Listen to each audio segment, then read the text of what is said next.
Chapter 1. The cloak stayed. The rage mostly left. There comes a moment in every woman's life when she realizes two very important things. 1. Most people have absolutely no idea what they're doing. And 2. She is too tired to keep pretending otherwise. Some women arrive at this realization gently, like a wise whisper carried on the wind. Mine arrived at approximately 2:13 a.m., while I was hot gluing rhinestones onto a bubble wand, drinking reheated tea I had forgotten existed, and threatening a printer like it had personally insulted my bloodline. That was the night I realized I might, in fact, be a recovering dark queen, not an active dark queen. Those women have matching furniture and uninterrupted sleep schedules. No. I was something far more dangerous. A formerly overwhelmed woman who had survived children, chaos, bills, expectations, glitter, burnout, several economic collapses, and at least 3 personality eras, and had finally reached the point where peace became more appealing than proving myself. That does not mean the dramatic flair disappeared. Absolutely not.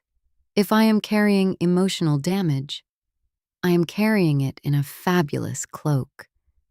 The cloak stayed. The sharpness softened, mostly. I still possess the ability to silence a room with one look.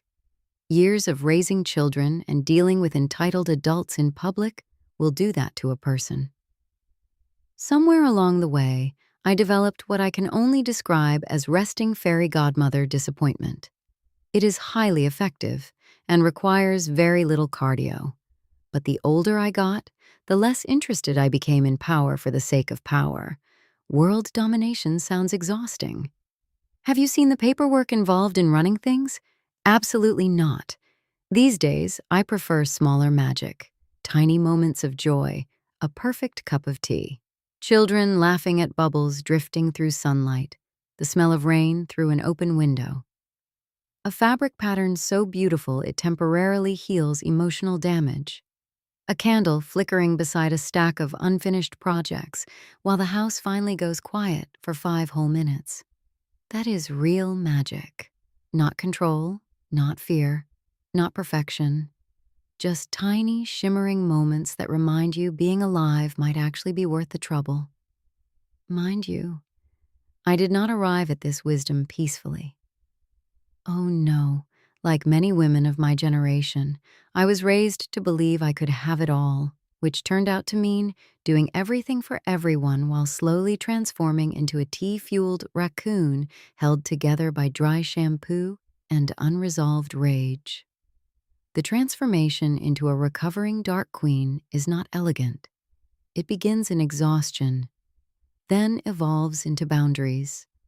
Then suddenly one day you are standing in your kitchen saying things like, "No, actually, I do not want to attend that gathering," while stirring soup like a woodland witch who has seen too much.